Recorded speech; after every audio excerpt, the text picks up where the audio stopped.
All right, welcome back to another vid. It's been quite a long time, but we're back to the season's predictions. At this point, it's kind of like a tradition. We're back with Jared and Dylan. No change really. Just been here basically every podcast on my YouTube channel. You guys want to say hi real quick? Yeah, it's awesome to be back on the show. Obviously, we haven't done one of these in a while. It's been a busy off season, but I'm excited to get going. The season is fast approaching, and I can't wait. It's gonna be great. Yeah, yeah, similar words. Very looking forward to this podcast. It's been a while, but I'm excited to be back, talk about the upcoming season. Last season we ended with a bang, and hopefully we're looking to do some more action this season. All right. So, do you want to go by like division or do you want to go by like Yeah, placement? go by division, in my opinion. Yeah, All right. it'll be way too hard to follow if you go. These are Yeah. our four first place teams. Like it'll be way Yeah. too hard to follow. Go All Atlantic, right. Metro. All Awesome. right. So I can start off. So Atlantic first, I have the Leafs with 112 points. Want Sec. to tell the viewers what we're doing in today's episode? Oh yeah, I kind of forgot about that. It's been a while.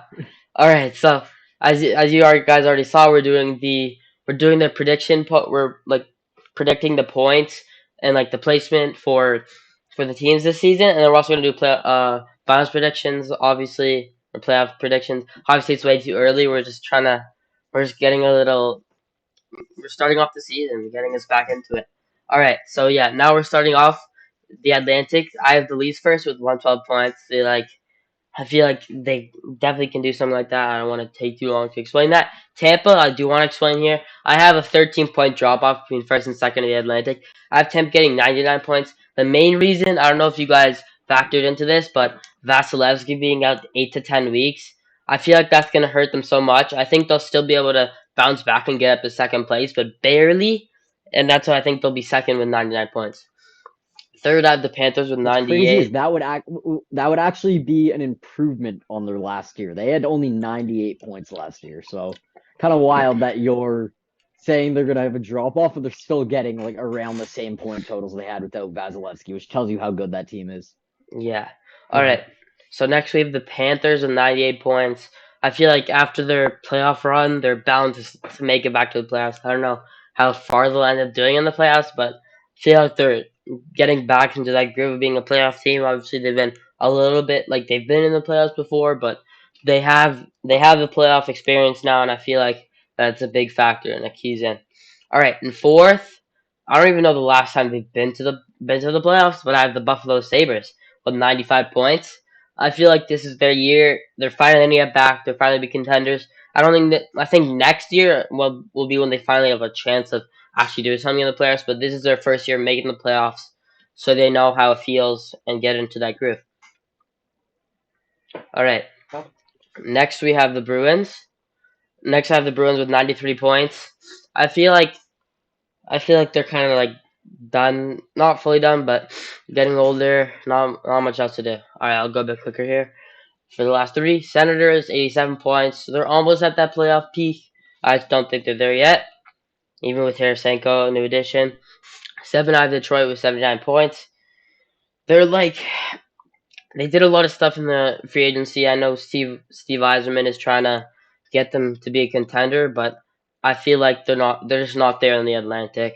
Getting the Brinkat will definitely help them, but they're not there in the Atlantic.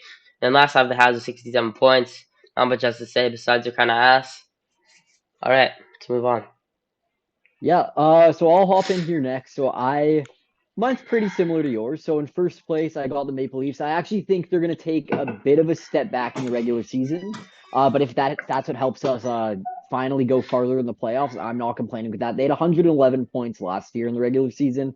I'm gonna say they're at about 105 points or something like that. So they'll drop a few more games. But in general, I think they're gonna be an elite team all season long. I like the additions they've made on D and all throughout their lineup. Next up, I have the Tampa Bay Lightning. I agree with you. They're gonna take a bit of a step back, but they're still such an elite team. Even though Vasilevsky is going to be out, I think their defensive core and their forwards are so dominant, so I can't see them taking such a seat back. In third place in the division, I actually have the Buffalo Sabres. I think they're going to be really good this year. I think they're building a nice center core on that team. Obviously, they have Tage Thompson, they have Dylan Cousins, and they have the young guy. Blanking on his name. Hold on, who am I thinking of here? Uh, Goalie? The goalie? Peyton Krebs. Sorry, Uh, blanked on the name there. Peyton Krebs of the Vegas Golden Knights, obviously used in that Eichel trade. Really good guy. They're great on D with Dahleen, who's ready to take another great year. Owen Power probably due for a bounce back, and I also really like their young goalie tandem with Devin Levi and Ukko Pekka. So a really good young team there that I think is going to shock a lot of people. Next up, I know they made it to the Stanley Cup Finals last year, but Florida, I have them in fourth place in the division.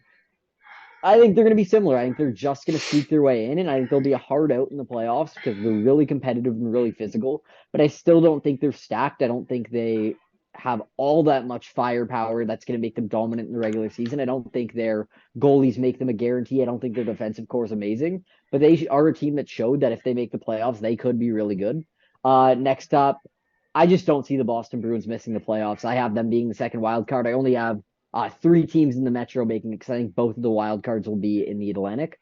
The Boston Bruins, if they get 40 less points than they had this year, they'll still be a 95-point team. Like, they're going to take a drop off, but it would be absolutely crazy if they went from being an 135-point team to having like 90 or something. Like, even if they drop 30 points, they're still being a 100 or 105-point team. I think they're way less good than they were last year, but they're still a good team. They're still having a good goaltender. They're still physical. They still play with that Boston Bruins identity. So I think they're going to be pretty solidified there, that second wild card team. Then have the Ottawa Senators. They're much improved from last year. I really like their defensive core, but their bottom six isn't great in their goaltending. I mean, I like Corpusalo, but I don't know if I trust him enough that I'm going to say he guaranteed makes them better than like a Boston or a Florida. So for that reason, I have them out on the outside looking in, and then I have Detroit seventh place. They also made some nice additions. They got DeBrincat, but not amazing there. And then the Montreal Canadiens, pretty self-explanatory. I have them in last place. yeah, I feel like a lot. I think we're gonna have a lot of consensus with the Atlantic. And I'm gonna agree with Toronto in the one. Maybe look at a. They're definitely gonna be in a similar range points wise. Lost a few players, gained a few players. Um, and I'm sure they're gonna be very good in the regular season. They're in a good spot with Boston having a bad, um, having an insane regular season. Sorry, last year, and in a lot, and I think in the other two divisions in the West, they would have been first place. So they're definitely first place caliber. Their offense is still stacked. But yeah, that I think at least one is pretty obvious pick. Um, Tampa's my two. I have maybe taken a very similar points wise as well as last year. They did not actually have a great year last year. They struggled a little bit at times throughout the last little bit of the season, kind of drained their stock. They were actually extremely close if you look at the standings to the Panthers. So in a different world, at least played the Panthers in round one. But I think the Lightning with Bassi will struggle a little bit, but they'll find their way. That offense is still very good. They lost Killorn, but made a few additions. Still, obviously one of the best rosters in the NHL. Next, I'm going to follow it with Buffalo, another great team on the rise, and I think finally they break through about 100 points area, maybe a little bit less, a little bit more. Very good team there. I think they'll make the postseason, and then my fourth spot, who is another playoff, is my only Atlantic playoff team. I have four with the Atlantic and the Metro. I got Boston with a large downgrade in points this year. I think that's obvious. Lost a lot of key roster players, Bergeron, Krejci. There's a lot of guys that they lost, but they still have a solid defense. Allmark was great last year. I can't expect him to just be awful this year. I think they're going to get into the spot. Following that, I have the Senators with 91 points. Their top six is unreal, and I like their defense too.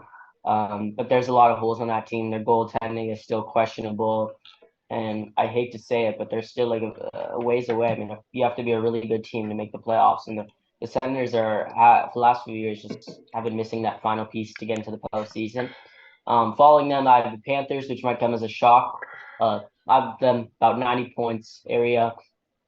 We're in the cusp of making the playoffs. I just think a lot of injuries going on. Kachuk's coming off of a really bad injury. I don't expect that to derail him so much, but you never know with these injuries. I mean, their defense is way worse with Ekblad and Montour going to be out for a little while. I can't expect Bobrovsky to get any better after the playoff run he had.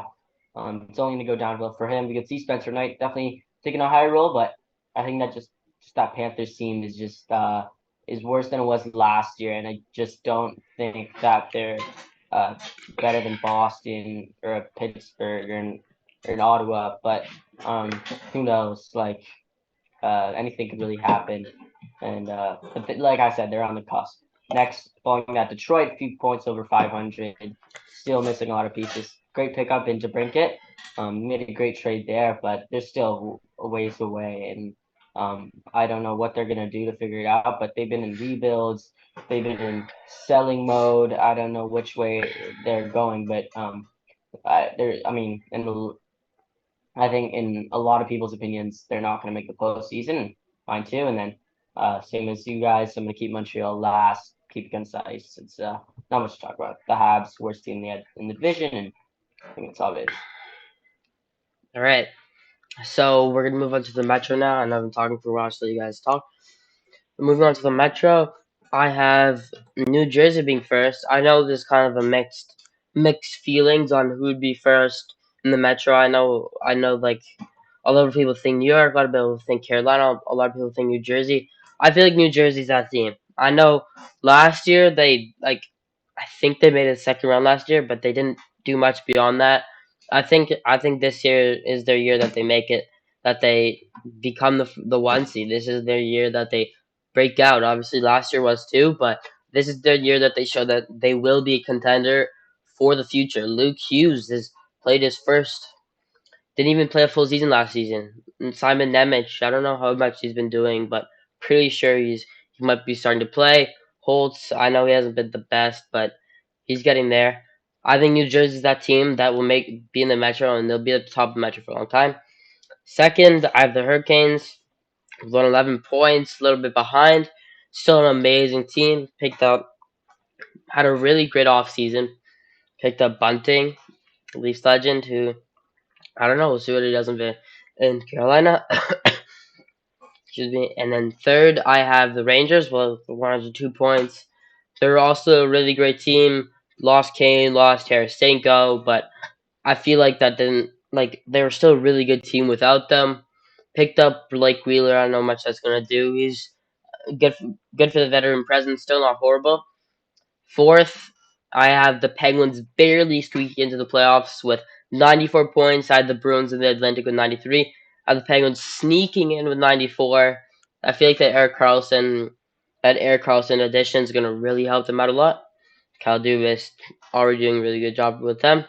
Fifth, I have the Islanders with 84 points. They're just going to be stuck in mediocrity until they do something about it, either trading for us like an actual star, or which they already tried with Bo Horvat, and clearly that didn't work. So either trading for another good star, I'd say probably on D, or just going to rebuild mode, realizing that contending is not the way to go, and they're going to be stuck being mid until their crazy contracts are up. Mayfield 7 years, Engvall 7 years, Horvat many years as well. Six, I have the Capitals with 82 points. It's kind of like the end of it. All of it is now is just OV trying to break the goal record. Well, not that's not all of it. Obviously, they have a bright future. I'd say Sandin kind of like, well, he was better in Washington than he was in Toronto. So I think he'll find his place in Washington, being the one of the best D. And the seventh, I've Columbus. I feel like in a few years they'll be there, but they're just not there yet. They got Goudreau last offseason, which really did help, but they're not there yet. Once Vince Tilly starts to break out and become even better than he will be this year, I feel like they'll be close to the playoffs. And then last, I don't think there's any surprise here. Philly, they're just kind of suck. Like there's not much else to say. Same kind of with Montreal. They don't really have much traded Provorov away this offseason. All right. Yeah, so moving on with the Metro as well. I think New York is going to be dominant in this regular season. I think they're Wow. actually going to win the East. I think they're going to be the top seed in the East. That's what I'll say. I think it's gonna be the Shesterkin factor. Like, took a little bit of a year off last year. He was still good, but obviously didn't play to the level he showed us Yeah. in the year prior that he was capable of. I think Shesterkin's gonna bounce back in a big way this year. And even though I don't necessarily think they're gonna be amazing in the postseason, I think in the regular season they're gonna be the team to beat. I think they're stacked offensively. I think their D core isn't so deep, but I think their top guys in the defensive core, obviously highlighted by Adam Fox, are really good. They have some young pieces like Schneider and Keandre Miller. I think they're a really nicely set up team there. They're a bit older, like obviously getting a guy like Blake Wheeler gives them some age. They're not the young team they were a few years ago, but I think Lafreniere, I think Kako are finally ready to break out. I think that is going to be a scary team in the regular season. In second place, I have the New Jersey Devils. There's not much more to say there. They're a really young team, but they showed last year they're legit. And now I think this is the year that they proved that last year wasn't a fluke. This is the time they are going to prove Jack Hughes is the real deal. He'll be a consistent 90-point guy. They have a lot of depth on their lineup. The only reason I don't think they're going to be first place is Vanacek versus Shesterkin. I just think there's such a variety or such a disparity in how good one goalie is compared to the other. So I think that's going to make the Rangers one, the Devils two. Carolina, I think they're due for a bit of a step back in the regular season to help them finally go far in the playoffs. I mean, for years they have won that Metropolitan Division. It has been theirs in the regular season, but they haven't really been able to do much once they get to the playoffs, only getting to like they've made a few conference finals appearances, but always getting like swept or losing in a few in the conference finals. I think it's finally time for them to absolutely dominate the playoffs. And that'll involve them maybe following Tampa's formula where they had a few years where they squeaked in and then went far. So I think they're going to be the last team to make it in the Metro. I think they're so good defensively. I think they're pretty good up front. I think Freddie Anderson, even though he's injury prone, is a good goaltender. But the fact that they have Ranta and Peter Kochechkov there, they have a pretty deep goalie tandem. So I like what they're working with there. Uh, just missing the playoffs. I like the additions Kyle Dubas has made. Obviously, Eric Carlson's great, but I have the Pittsburgh Penguins. I think they're a little bit old, and I think the top three in the Metro are just going to allow themselves to make that playoff spot. And I just don't see Pittsburgh breaking in this year. They'll probably be beat out by a few points by Boston, unfortunately. I just don't love their defensive core or their goaltending enough. And even though I like Chris Letang and Eric Carlson, they're kind of offensive minded guys. I don't see a lot of shutdown D men on that team. So I think they're going to be beaten out there. New York Islanders, if it wasn't for Ilya Sorokin, that team would be absolutely screwed. But even then, I don't see where the goals are coming from. They're a good defensive minded team, but they're going to be fifth in the division. I don't see a lot of goal scoring there. Washington, actually, I think is going to be an interesting team to pay attention to. I have them in sixth place.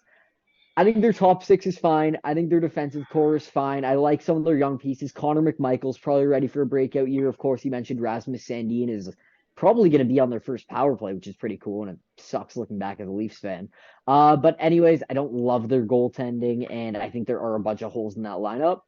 But it's no question that I'm wearing their shirt right now. In seventh, it's going to be Columbus. In eighth, it's going to be Philly. Columbus at least has some exciting young pieces, but Philly has no redeeming factors there. So seventh, it's going to be Columbus. And eighth, it's going to be Philadelphia. And that's my Metro rankings.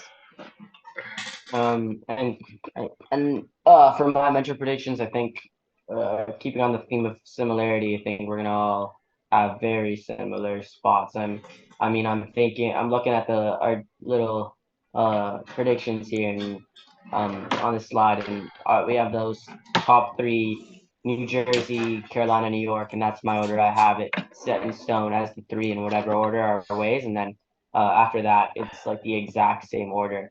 Um, with all the teams. So yeah, I feel like this division is gonna go a lot of the way we expect it to go. Over the last kind of few weeks, days, months, I guess. I don't know. It's between New Jersey and Carolina for me, but I think New Jersey's like Jared said, they're gonna prove that last year wasn't a fluke and they're legit. Their offense is stacked. They have some unreal defensemen. Luke Hughes is probably gonna have a breakout year. Potential Calder candidate. And just yeah, no, the team is stacked all around. And the goaltending might be a little bit of an issue. They ran into some goaltending problems in the playoffs. They thought they found it with Nico Dawes, I think his name is, but or Akira Schmid, whatever Yeah, one. But it was Akira Schmidt that played. Schmid, whatever. They thought they found their guy, and then he kind of turned out not so much. I think Vanacek is still on that team, if I'm not Yeah, he's mistaken. their starter. So yeah, I mean, Vanacek had a great year last year, but he's no superstar goalie. I think if there's one thing that they need to improve on, it's goaltending. And if they'll have one of the greatest, they'll probably have one of the best rosters in the NHL right now. They already do. So yeah, I have them in first, about 100, definitely around 120, 110, that area, but definitely gonna be a top team. Carolina is my next. Uh, Made a lot. I think their defense score is probably best in the NHL, or second to the best, because that depth is just unreal. I've been looking at the signings they bring, it's just unreal. And they made some really good pickups. Michael Bunting is a guy that's going to bring some grit to that team. Who was it was sad to see him go, but yeah, that team is really good. Don't think they'll stay on top in the Metro very good, and they still have their stars too. I mean, you look at teams, you can look at teams like Carolina, for example, really good depth, top to bottom, but they don't have that superstar. Pittsburgh still has a little bit left, a little bit of superstardom, I'd say, left in Crosby, Malkin, um, Carlson, who just had a crazy year. So, um, Pittsburgh definitely has some chance to make some damage. And they have that chip on their shoulder now that they lost, that they did make the playoffs last year. You know that they're gonna come hunting. You know that Crosby's gonna want to get right back in there. And even as a wild card team, they're gonna be really hard to play against. Moving on, New York, very boring roster. I don't I expect much. I don't expect them even. I don't even know if I expect them to be in the playoff hunt. We'll see. And then I'll just keep it concise. The last three: Washington, Columbus, Philly. Like you guys, going to be exciting to see the Jackets play this year with Fantilli, the young talent that they've got. But those three bottom teams, I feel like probably are going to be the three bottom teams. And there's not much to talk about them. Probably really mediocre. Um, three teams there. All right, moving on to the Pacific Division. Pacific Division. So yeah, I'll go first, I guess. First, I have Vegas with 119 points. I feel like it's gonna be a repeat of just being really dominant in the Pacific. Like they've obviously 2 years ago they kind of had a weird slump, but every year they've been in the league, besides 2 years ago, they've just been dominant in the Pacific. I feel. Second, I have the Oilers with 108 points. Just not that much to explain besides Connor McDavid, Leon Draisaitl. Third, I have the Kings with 98 points. They're a pretty good team. I feel like they can do something with the addition of Pierre-Luc Dubois. I don't know how much that's actually gonna end up helping them in the long run, but I feel like that'll definitely that'll definitely help out for current, but for right now, and it'll end up being a good it'll end up being a good addition to them. Fourth, I have the Seattle Kraken making the playoffs once again. They're they're kind of in a weird situation. I feel like they're kind of like the mid Pacific kind of. They're a really good team. I mean, I don't know why she said that. I said they're mid. They're mid. Yeah, they're a mid team. I feel like with just Ron Francis gets more additions, he gets more young guys. Matty Beniers just broke out. I feel like he's gonna get even better. And yeah, 89 points. Fifth, I have the Flames with 87 points. They'll have like look at close to making the playoffs, but I just feel like they're not going to be able to make the playoffs. Also, they're kind of at that point where they're losing, where everyone wants to just not be in Calgary. As Lindholm doesn't, Backlund didn't, but I feel like he definitely does now because he re-signed and he was named the captain. Toffoli didn't. He wants to leave. He ended up getting traded for Sharon Govich in the third. Sixth, I have the Canucks with 80 points. They're like I don't know what to say about them. They have good players. Elias Pettersson, really really good player, but I don't know what they're gonna do right now. They have some weird contracts like Tyler Myers, and I still don't know what they're gonna end up doing. Seventh, I have the Ducks with 70 points. They're kind of just like I feel like give them a few more years, maybe get a few more top picks. They'll be a good team. Just drafted Leo Carlson second overall. And then eighth, I have the Sharks, who are just traded Meyer at the deadline, traded Carlson, like we already mentioned during the offseason, and they're finally settling into what will be the rebuild, which they've already been in, but they're finally settling after getting rid of their star players, trading Carlson at his highest value point. And yeah, that was my Pacific. All right. Yeah, so starting off mine, I have the Edmonton Oilers in first place, running the Pacific Division. You look at their lineup, they're just a fast team. Like not even just because of McDavid. Overall, they have so many young, speedy players. Guys like Ryan McLeod, Dylan Holloway. They're a young, quick team. I really like what they're doing. They got Connor Brown for their top six playing alongside McDavid, which was a nice fantasy draft pick in like the 20th round or something. I got Connor Bedard, not Connor Bedard, sorry, Connor Brown, who's playing with McDavid, which was a nice grab. Their top six is disgusting as always, but they've actually done a good job of at least making themselves have a good top nine. I don't know if I love their fourth line, but their third line now, I would say, was really competitive. Evan Bouchard is looking nice. So whereas they used to have a lot of issues on their defensive core, they now have a guy like Evan Bouchard to help bring that defensive ability there. Of course, Matthias Ekholm they brought in last year. I don't think they're perfect defensively. That might cause some issues in the playoffs, but regular season wise, I think they're going to be good defensively. And obviously, they have a decent goaltending that's kind of up and down, unpredictable. Second place, it's the Cup winners. It's the Vegas Golden Knights. They're still nasty offensively. They're nasty on defense. The only reason I don't have them winning the division is because, yes, Aiden Hill won the Stanley Cup. So, like, in a sense, you could say he's a proven goalie. But we've never seen him play as good as he played in that playoff series and in that playoffs overall, year after year. He's only ever been good for 1 year, and even all year long, he wasn't a dominant goaltender. He just kind of caught lightning and got hot in that playoffs. But I don't know if I could trust them to have the best goalie tandem because they haven't been good. They're not proven goalies year after year. They've only been good for one season, so I'm kind of holding my breath to see how they do. Um, Third place, the LA Kings. Their center core is crazy. Like that is one of the scariest center cores in the league. I really like what LA is building this year. Their goaltending is a bit of a question mark, but I think their offensive core and their defensive core is enough to kind of withstand those goalie issues. And I'm absolutely crossing my fingers for Kings fans. I hope they make some kind of move to address their goalies because that really is the only shining weak point on that team. In fourth place, the first wild card in the Western Conference, I have the Calgary Flames making a return to the playoffs. I think so many players on that team are due for a bounce back. Kadri had a disappointing year. I think he's due for a bounce back. Huberto is due for a big time bounce back. I don't know if we'll get up to like 115 points that he was a few years ago. He's not as good as the player he was 2 years ago, but he's also not as bad as the player he was last year. I think he'll get back to being like a 70, 80 point guy. They're going to be a really good team. Mackenzie Weegar's joining that defensive squad who wasn't as good as expected last year, but I think he'll live up to his expectation and help out that defensive core that 2 years ago was one of the best in the NHL. So I think they're going to be a really good team. And then Markstrom is going to be unbelievable. Talking about the teams now I have missing the playoffs. Seattle, I just don't see them making it over Calgary. I think as much as they were a good team last year, they were very fortunate with how bad Calgary was last year. I think if Calgary's good, there's no way Seattle makes the playoffs. Vancouver's good offensively, but their depth is awful. Their defense is awful. And I think Demko is going to bounce back, but I just don't see them making the playoffs. And then Anaheim, there's some bright spots there, but I don't think they're amazing at all. They're still young, like you said, a few years away. And then San Jose, what are you even doing? That defensive core is easily the worst in the NHL. They're awful, and that's my overall picks.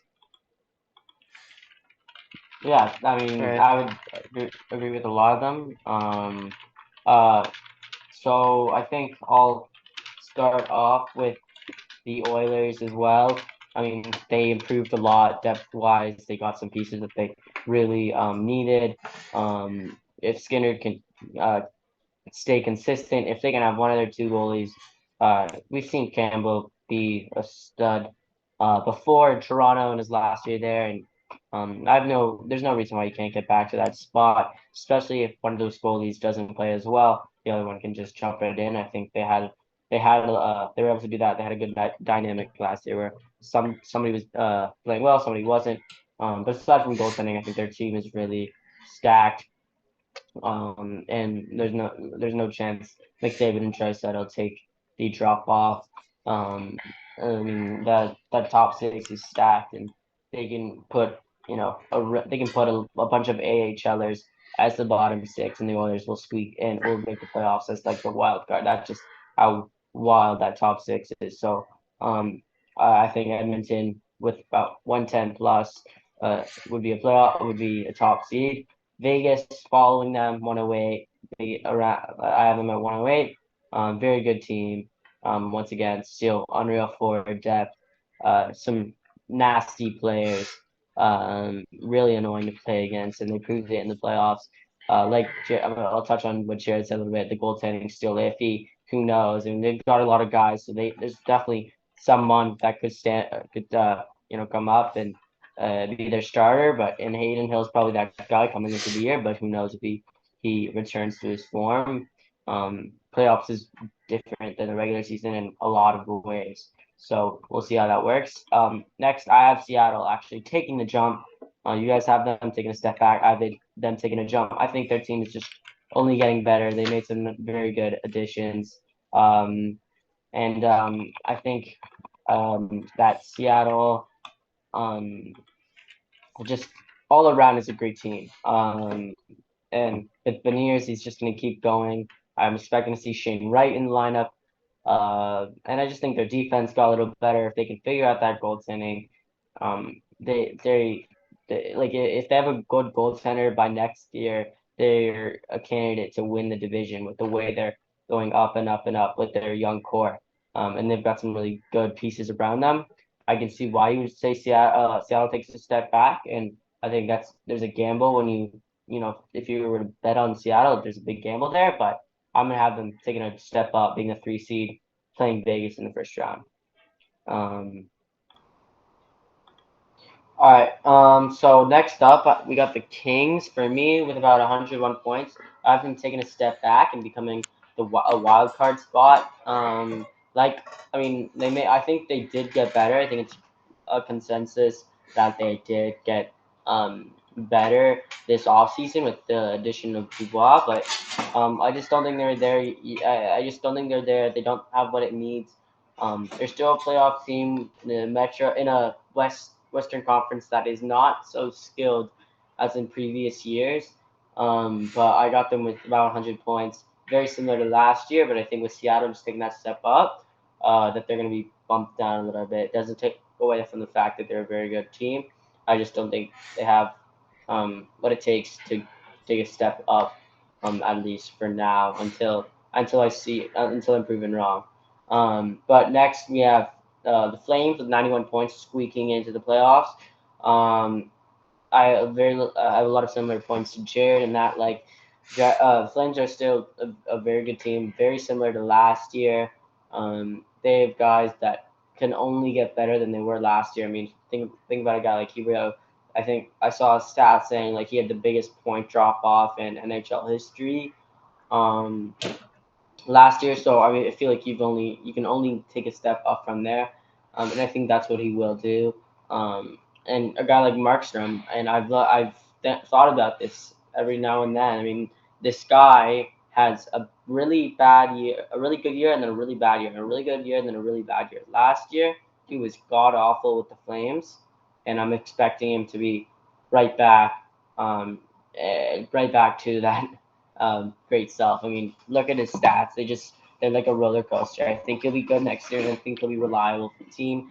Even if he isn't, they've got a really good backup in Dustin Wolf, who's was the best goalie by far last year in the AHL. And he can take the Flames to the next step if Markstrom isn't. I think it's possible that he's a guy that can. Moving on, I think like their forward core is still also really good. Defense too, very well in the depth. They're in the depth department all throughout, and guys like they still got studs like Huberdeau, Lindholm, who can really Kadri. I haven't even said who can just take that step and go back like Jared said. Like Kadri had an awful year last year. I mean, he's like, there's no way he's worse than he was last year. We know how good he can be, and I think he'll bounce back. Next up, I got the Canucks. Not much to say. Still a solid team. Don't expect them to go very far. They've got really good pieces like Hughes and Pedersen, Miller. But I don't trust Demko in the depth around those guys that I said. It just drops off a lot. Moving on, Anaheim contract situation there is really bad for the player side, the team side. I mean, they want to bring back these guys like Zegers and Drysdale who wouldn't, but they're lowballing them so much, and they got to figure out a way to bring them back. Moving on, San Jose, just if excuse my language, they're a dog shit.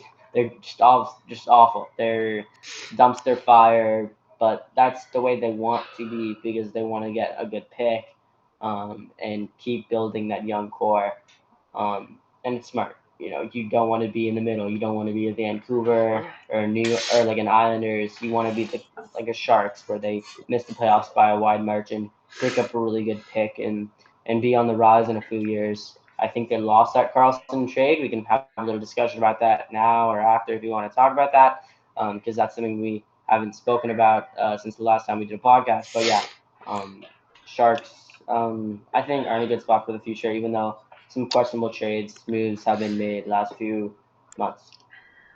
In fairness, I think the whole part of the trade for them was mostly just about freeing up that $10 or $11 million. Like that in Yeah, itself was a win getting that off the books. So even though the assets they got weren't great, I think they expected that because they didn't expect that they were going to get premium assets to yeah. get someone to take on 11 million. Like you can't kind of have your cake and eat it too, where you're getting 11 million off the books and you're getting a million picks or whatever. So I think the fact that they even found a trade partner to take him off their hands was a win hmm in itself. But that's also not mentioning the fact that Carlson's was unreal last year, and in Pittsburgh, I'm sure he's gonna uh, produce. But like you're definitely right about the fact that $11 million is a it's not maybe it was a fair contract from last year, but down the road that's going to be awful for Pittsburgh on their books. And yeah, that's something I didn't even take But account of. That's something that's going to hurt them. it's also a matter of teams that are in very different areas of need. Pittsburgh was mad they didn't make the playoffs last year because they thought they were better than that and they thought they were able to contend. They want a guy that's going to put them over the edge. San Jose, Yeah, it actually probably impacted their ability to get Connor Bedard how good Eric Carlson was last year. Like he was like yeah, he was a 90 or 100 point Norris winning defenseman. A team like San Jose that wanted a first overall pick doesn't want a guy playing like that. So it was probably beneficial in multiple ways for them to A, get rid of his contract, B, get rid of him because he's a good player and they straight up don't want that. So I don't know if I necessarily love the assets they got, but I think just the fact that they even got him off the books was a win in every sense of the word in my mind. hmm All right. So moving on to the last division before we do the bracket prediction, we have a Central. I feel like this is a kind of weird division. I feel like that a lot of stuff could go down. I feel like maybe the most even division out of all the divisions, at least in my opinion.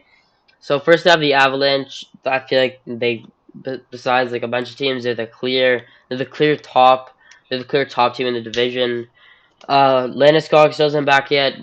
Finally got someone who can play, who can finally got someone for their center depth in Ryan Johansson, which is gonna really help them out. I think the team is like there's not much to say. They have really good play, really good forward core, really good D core. Their goalies, Georgiev finally like proved to everyone that he can be a starting goalie. I think it's only up from there unless he's like Jacob Markstrom, like Dylan mentioned. But I doubt. I don't know. I just think about that. All right, and then second, I have Dallas. I feel like they're a pretty good team. Jason Robertson's pretty good. They have really good forward, really good D, really good goal. I feel like they're pretty balanced between all of them. Like they have. I feel like they will go far this year in the playoffs. Obviously, it's for a while, but I feel like to go far. They're a really good team. I like them. Third, I have Minnesota. They're a weird team. They have Kaprizov, but I don't know. I don't know what to think about them. I think their playoff runs are kind of just like they're kind of just like first round, second round exits. I don't think they do that much like in the playoffs wise, but in the regular season they're pretty good. They're normally around the second, third, fourth for the Central, and then the fourth. Here's where I have the Predators making it back to the playoffs. I know at the end of last year they were looking to. They kind of rebuild. They got rid of a few players. They got rid of Johansson, as I just mentioned. But they got some pretty good free agency assets. They got Ryan O'Reilly and Luke Shen, which is pretty good. Help them with their center core right after losing Johansson, and got a good rough D who can put up good, like, who's really rough, and Luke Shen. I feel like they have a pretty good team, and in the playoffs, they're I feel like they're gonna make it. They're gonna be back in the playoffs for a few years. But yeah, I have them fourth, and then fifth, I have the Winnipeg Jets missing out on the playoffs after their 1 year being in the playoffs. I know all of us are pretty high on them in the playoffs last year, but they really didn't do anything. They just lost to Vegas. I think it was like 5 or 6 games. But yeah, they lost Wheeler. Their team is pretty old. I feel like Shifley is going to be gone in the next few years. I know they're looking to get younger. They just traded Dubois. They got some good young assets out of that, which helped them out a lot. Moving on to six, I have the St. Louis Blues with 74 points. They're like I don't know what to say about them. They're like not a bad team, but they're just not anywhere close to being contender after trading O'Reilly, trading Tarasenko. They're just not the best team anymore, and obviously they're probably trying to do that, looking to get those first overall picks, top 10 picks.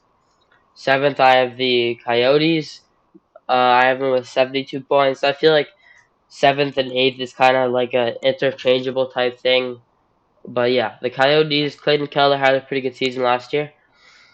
And then last eighth, I have the Blackhawks with 71 points. I don't fully remember what they had last year, but yeah, Connor Bedard, like, she's gonna be amazing.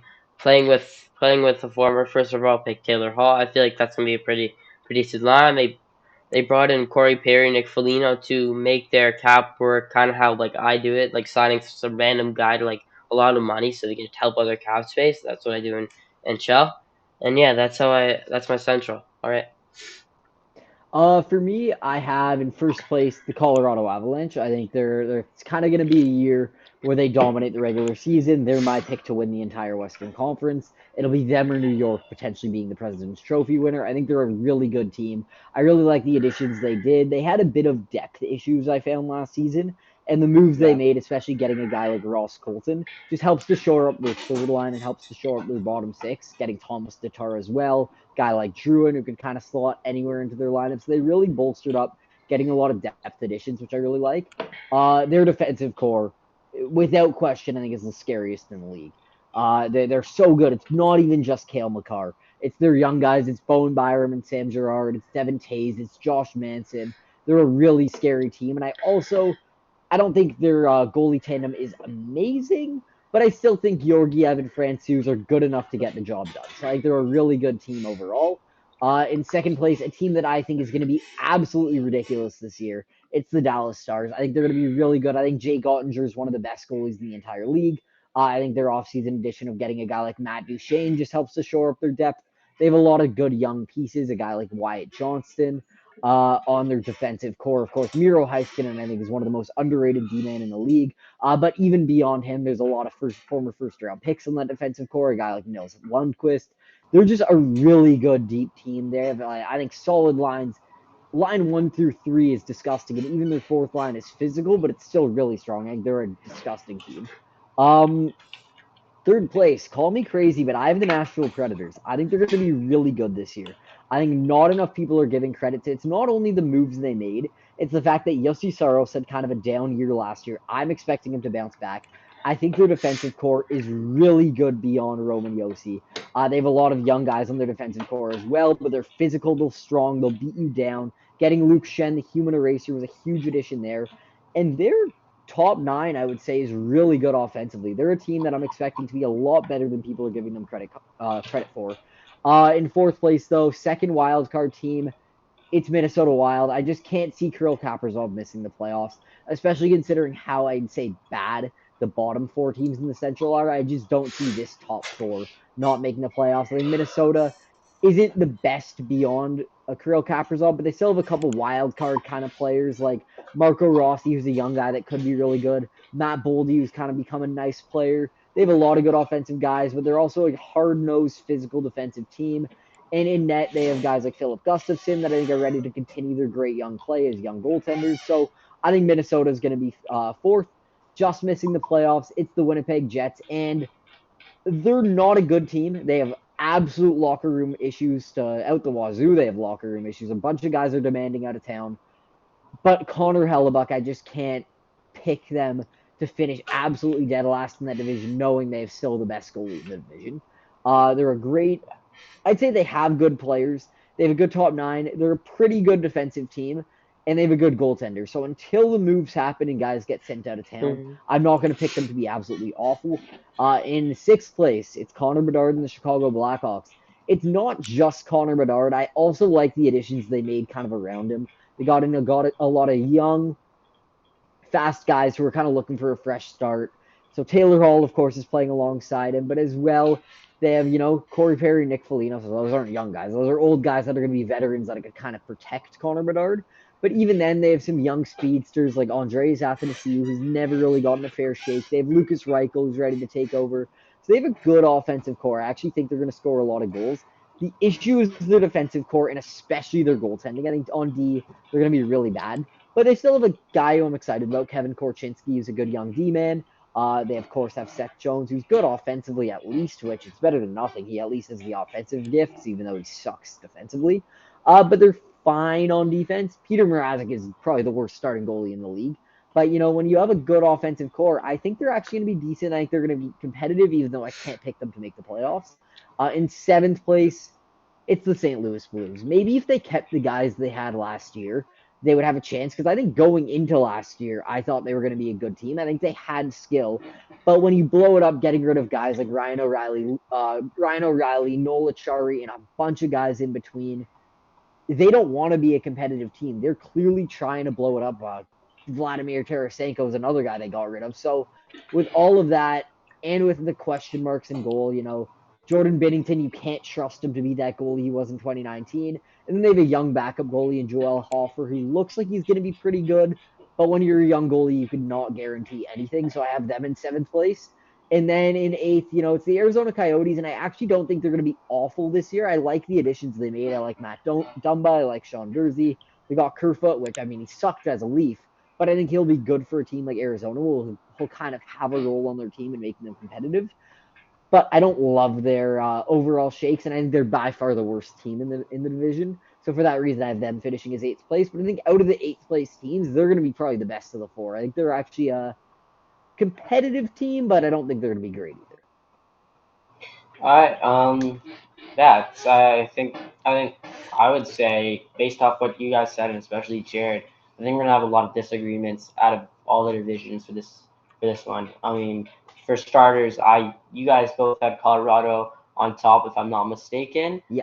And I have Dallas, so I think just Dallas's uh, group all around is just really stacked. I mean, you look at the teams that have placed first in the last few years, and you see teams that have depth but also stars. And Dallas has, ironically, or kind of made a little pun there, but that was a mistake for a pun. But anyways, still, um, a guy like Rupe Hintz, who was unreal in the postseason last year, he's unreal. Very good player. Jason Robertson, who was great last year. Pavelski's still really good. Um, Sagan, Ben even had a very, very good year last year. Came out of nowhere, was just almost a point per game guy. It was wild. Anyways, Dallas is just a great roster, and I'm expecting Andre, and I think you guys are too, that Andre is going to take another step this year, and become um, a possible Vesna candidate. So that for that reason, I have them over Colorado, which is who a little segue. They're my second team in the Central. I think if they're not my one, they're my two. And Jared said it. I think the depth that they had last year was just really bad. They also faced a lot of injuries. I mean, Landeskog was a big blow, and they're gonna have to deal with that again this year. Maybe that's a little reason into why I don't have them being first. But like Jared talked about, I'll keep it concise about them because Jared bring up some really good points. Their defense is still great. give up some good depth, and they still have good goalie in Georgiev. Don't even know how to say his name, but he was unreal last year, and I can't expect him to, like Max said, get any worse. He's a very good player, very good goalie. That Colorado took a gamble on, and it worked out. Next, Minnesota. Very similar situation as last couple of years.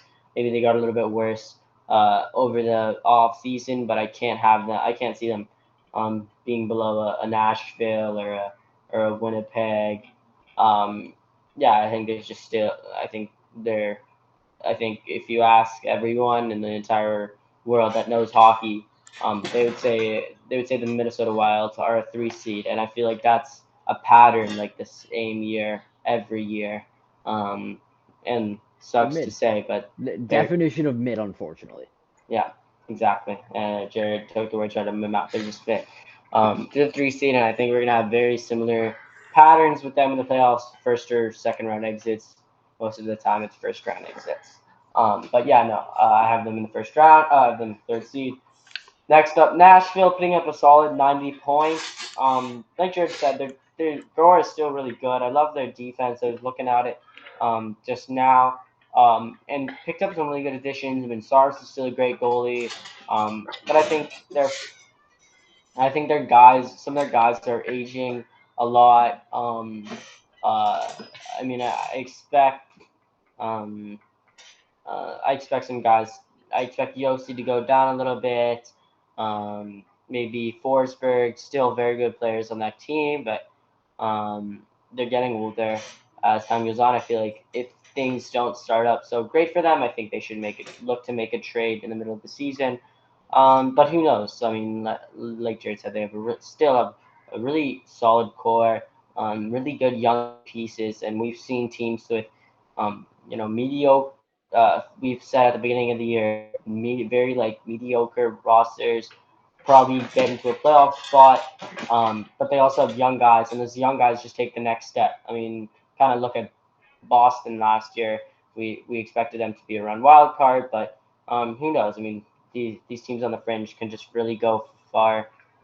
Can shock us in the regular season. We've seen it before, and there's definitely gonna be some teams that this year shock us.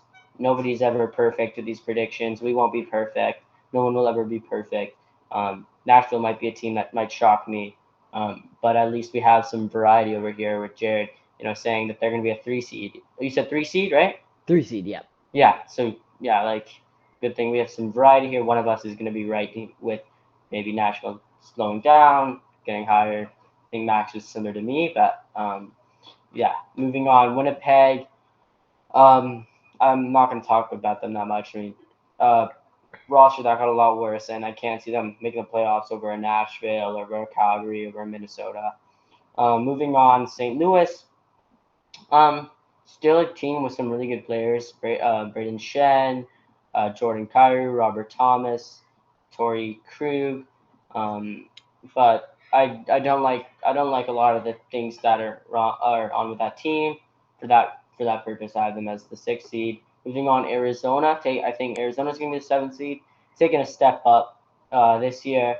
70 points last year. They shocked us all. They were on. I can't remember, but I'm gonna look at it right now. I'm standing up here. There was a stat. Yeah, here. For some reason, they had a home. They had a winning record on home ice. So teams just were not able to play against them in the college arena, the community center Mullet arena. Arena. Mullet Arena. I forgot the name. Thank you, Jared. Mullet Arena. Teams are just not able to play against them um, that well at home. And the Leafs went 0 for 2 against them. They had the worst road record in the NHL, so there you go. But I feel like that's something they got to clean up. But if they can use that, having that thing to their advantage, that small arena that they're used to playing in, that maybe throw other teams off. I mean, if you think about it, maybe it's maybe the temperature. I don't know. Maybe something throws teams off when they're there, and that's something that they take advantage of really It's just the well. And environment. It's just like this is a fucking NHL game. Like, how do you get up for that game yeah, when that's the arena you're walking into? yeah, exactly. I mean, Arizona was by the time it was the end of the season was used to it, and that's for the reason they had that winning record. Adding on to that, they just have a really good young roster, made some pretty good additions. Obviously, a below average team. I feel like we can all agree there, but a team that's on the rise for sure. And I think we can have. Can we have a little discussion about Logan Cooley's goal the other day? Yucky. Wild. Woo! Yucky. So he's gonna be nasty. He's gonna be Thank so you. good. I had to bring up a little pop window about him because that goal was wild, and he's one of the best prospects in the NHL right now. And he's going to be really really good for Arizona for years to come. That being said, I have Arizona in my seven, and lastly I have Chicago. A roster that I'm gonna. I mean, Jared bring up a point with Arizona being the best out of the last teams in the out of the 8 seeds, but I have Chicago kind of being one of the better teams of the 8 seeds. Maybe not as good as a Montreal, but I think still Taylor Hall, obviously Connor Bedard, Seth Jones. There's some really good pieces on that team, and if they mesh well together, they can. I can honestly see them, like Jared said, contending. But just the fact that they're so young, um, I think they're not used to it. I don't know how well they're gonna do, and I think they don't want to do so well. I think they still want to tank, still get some young pieces to surround around Connor Bedard. Um, I mean, the goaltending, like Jared touched upon, is just awful. And I think we can all agree that Chicago isn't sniffing the postseason this year, but that's exactly what they want. Yeah, I know. I think it's a good time to be a Blackhawks fan because they are going to be very, very fun to watch, regardless of how many games they win. So, um, yeah, All that's right. it. So it looks like we'll be moving on to the playoff bracket. How you want to do this? Do you want to do this by series, by like division? I say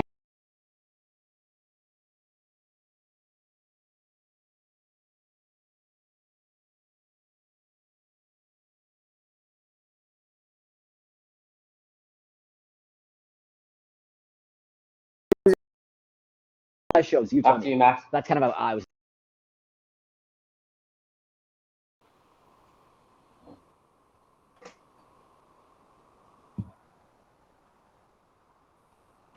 Yeah, I'll do it. So how are we doing it? We're going round by round. Like, should we just do first round?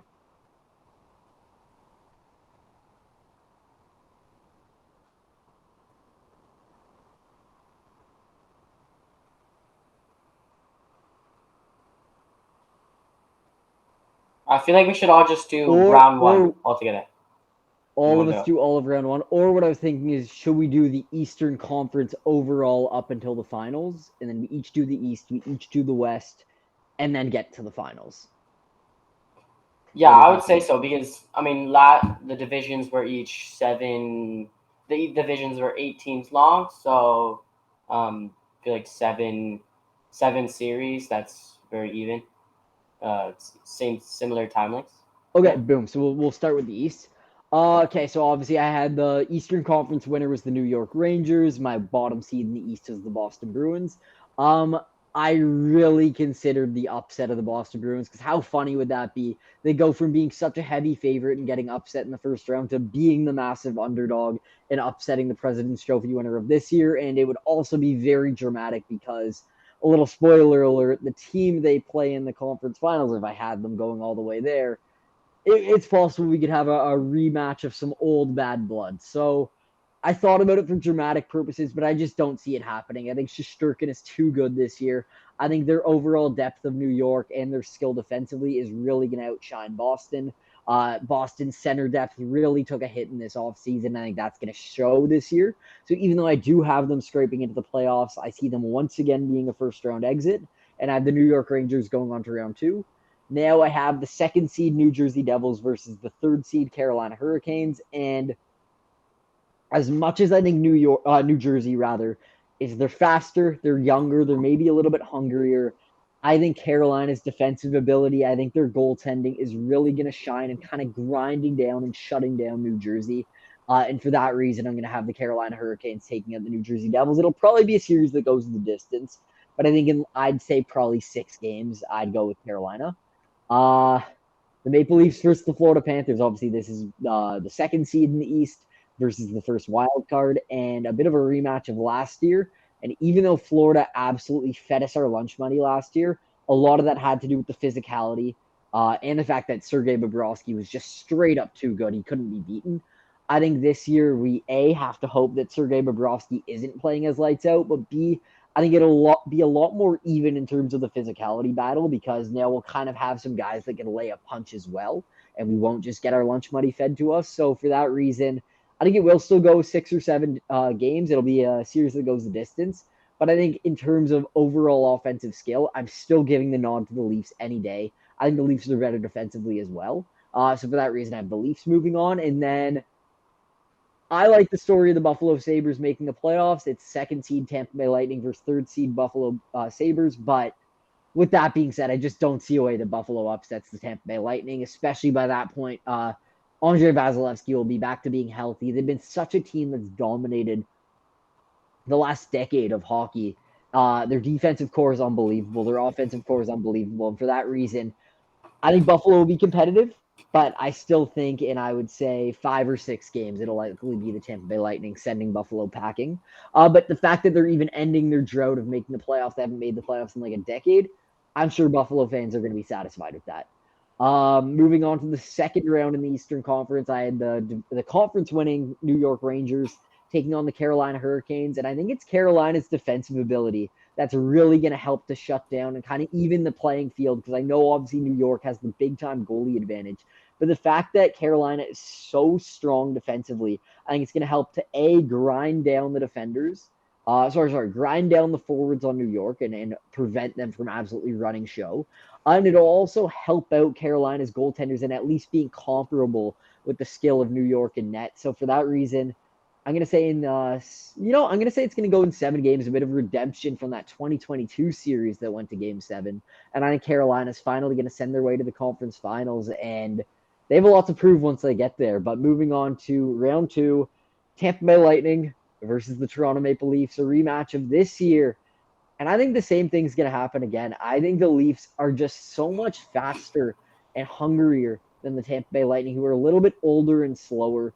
And for that reason, even though I could honestly see it going back to a dreaded Game 7, I think Tampa Bay is going to be hungry and pissed off after what happened last year. But I just think at the end of the day, it's going to be the Toronto Maple Leafs heading over to the conference finals for their first time in at least recent memory. I don't even remember the last time they made it to the conference finals. Now we have a matchup. Carolina Hurricanes, Toronto Maple Leafs. It's going to go to Game 7. Carolina is known to be awful in the conference finals. But this year, I said they're going to take a little bit of a step back in the regular season. I think that's going to give them just enough life to take out the Leafs. They may not be as fast or as strong offensively, but their defensive ability, I think, is going to make for a nightmare series against Toronto. We're a team that thrives off our offense. Well, how does it feel when Mitch Marner and Austin Matthews are absolutely shut down and not able to do what they do best? It's going to remind me almost of the anger and agony that was playing the Montreal Canadiens in round 1, where Philip Deneau was just on Matthews. He couldn't do anything, and I think it'll be very similar. A lot of defense-heavy guys, they're just going to shut down this team. I think they're really strong defensively, and for that reason, in Game 7, I'm going with the Carolina Hurricanes to make the Stanley Cup Finals for their first time since 2006. Damn. Okay. All right. Well, Max, am I going up or you don't take it? Okay. I guess I'll go up. So, I'll start off with my number 1 in the Metro playing wild card 2, the Boston Bruins for my predictions. I think New Jersey is going to have some difficulty with this Boston team. Like Jared spoke about, the Bruins were obviously a great team last year. Lost some guys, but still a good roster, and they're known for being a playoff team that makes runs almost every year. Last year was just wild that what happened, but I think New Jersey will be able to get this done, but it's going to be close. I mean, New Jersey's a younger team, and Boston's veteran. They've stuck to these tough series. and the Devils are new to series like that. They took down the Rangers in a gritty series in seven. Um, but I think it will take them the same amount to defeat the Boston Bruins, who will give the Devils a lot of difficulties, or the President's Trophy winners. I have them as some difficulties. So next up, Carolina, New York. I think a couple years ago we had this exact same series, but in the second round, and New York was able to take care of business. I think this time around, the Canes got it. Um, the Carolina's got a lot of skill to them. Um, we talked about it. Very good all around, defensively, offensively. They know how to score. They know how to defend.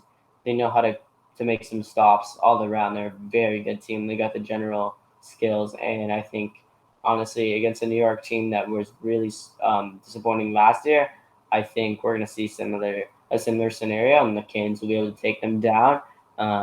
And I'm going to say about 6, 7 games. I think if I had to choose, I'd say six. Rangers were taken care of in 7 games by a New Jersey team last year. So I'd expect it to be a tougher series, but um, I think Carolina will be able to get it done. Moving on, Tampa Buffalo. Jared also had the series, if I'm not mistaken.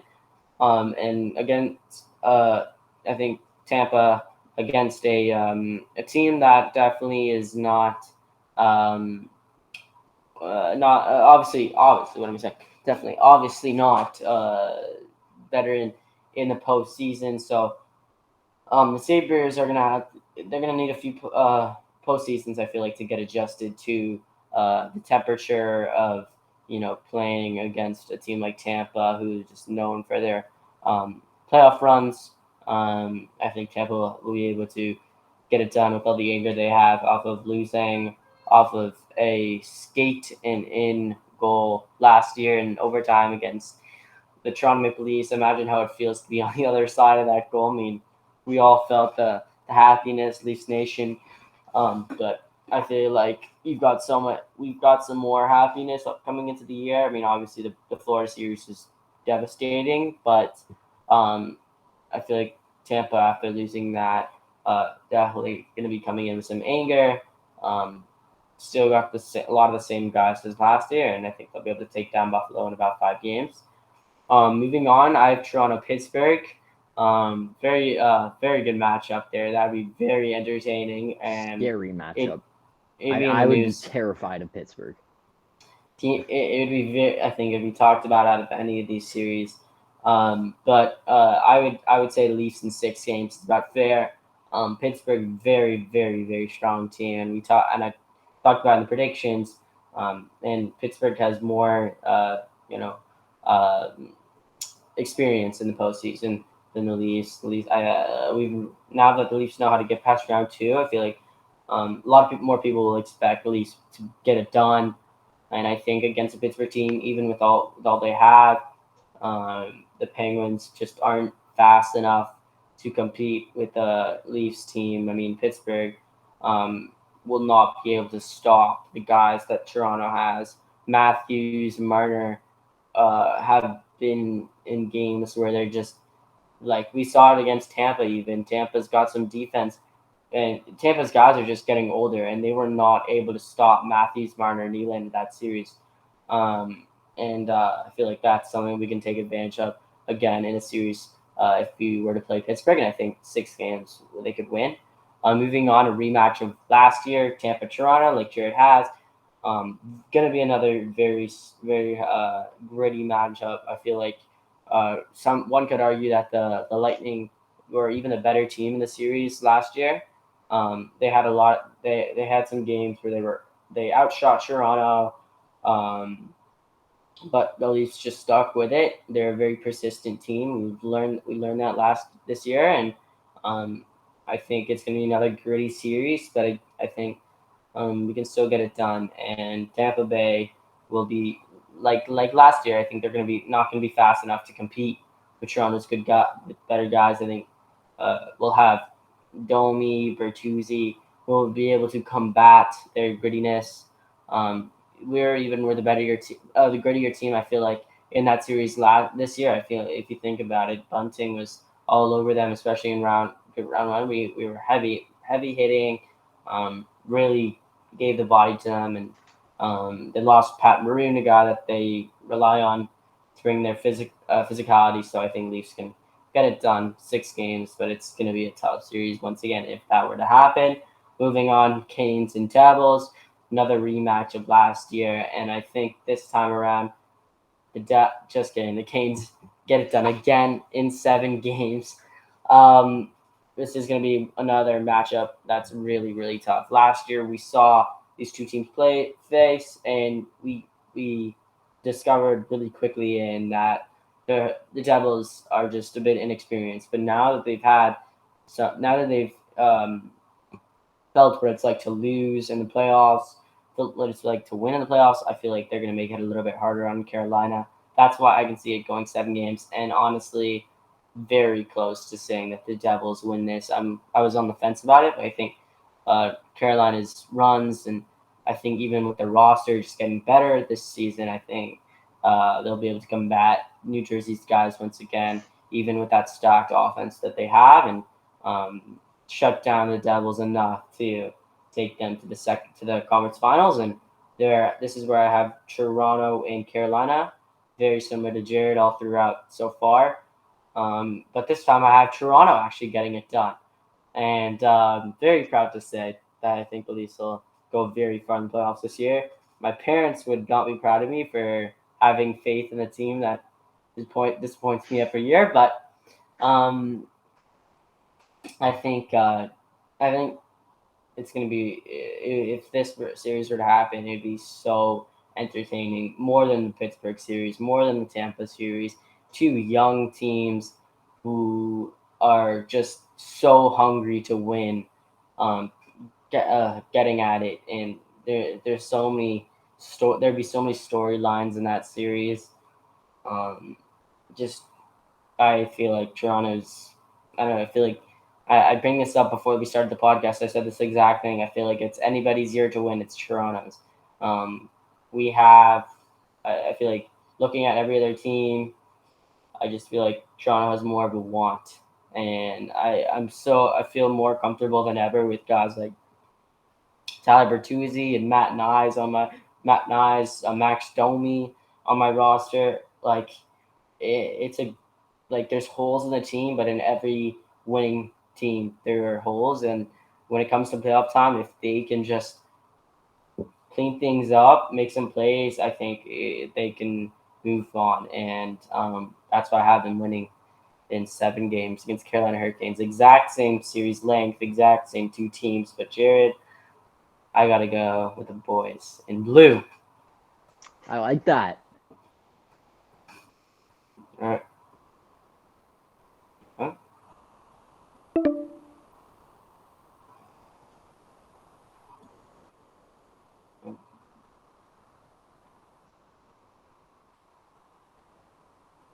What happened?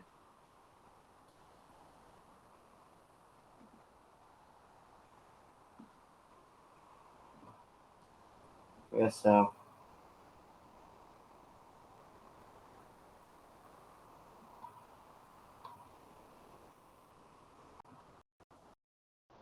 Perfect. They are charged. Oh, okay. All right. Well, let me just make sure everything's connected. Yep, that's connected. Make sure that's connected. All right. All right. You should be able to hear me from my headphones now. All right. So with my bracket, my first matchup is the Devils versus the Sabres. I know, like the Devils, pretty good team. Like I was mentioning before, mentioning during the standings. Sabres, like I already said, I feel like this year will be their year of showing what they can do and showing that they can and finally make the playoffs. But I don't think this is their year at all. I think New Jersey in 5. I feel like it's pretty self-explanatory. New Jersey's just an amazing team. Just think just 2 years ago. Do you think you could picture the Sabres and the Devils in the playoffs? Not at No, all. no. Nope. You couldn't even Straight picture up the no. Devils in the playoffs, Yeah. and I have them as the 1 seed. All right, moving on to the Hurricanes versus Rangers. Like one of you mentioned, this was a matchup a few years ago in the second round. I have the Hurricanes doing this time in six. I feel like all of you, like both of you guys said, they're a really good team. Like I said before, really like their off season and what they did with it. I feel like they're just a better team. I feel like coming out in the end, maybe the goaltending could take them back a little bit, but still, Frederick Anderson, Kochetkov, Ronta. If they don't really even need Ronta. They have Kochetkov and Anderson, but God forbid something happens, they have Ronta there. And yeah, I have Carolina six. Moving on, the Leafs versus Penguins, same as Dylan. I looking back at this, me and Dylan used to be a Penguins fan, so this is pretty cool to see. I have Toronto. Sorry for leaking that, but all right. I have Toronto in six. I feel like Back in the yeah. day, way back in the day, before we knew Way hockey, the only team we knew, there.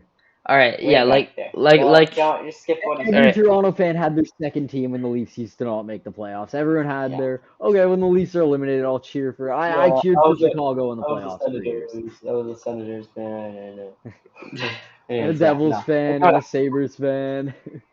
Oh yeah. Yeah. All Yeah. right. I remember the A, old a hats. fan a fan of 31 NHL teams.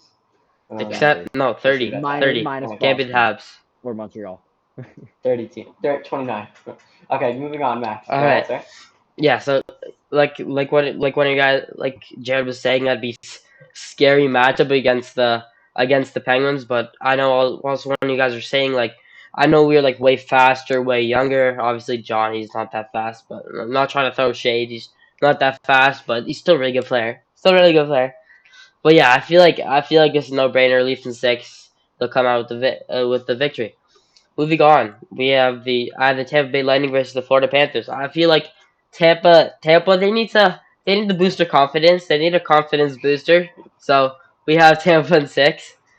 Their confidence booster beating the Stanley Cup losers. I don't know if that's a thing people say, but I'm gonna say it, the Stanley Cup losers, Florida Panthers.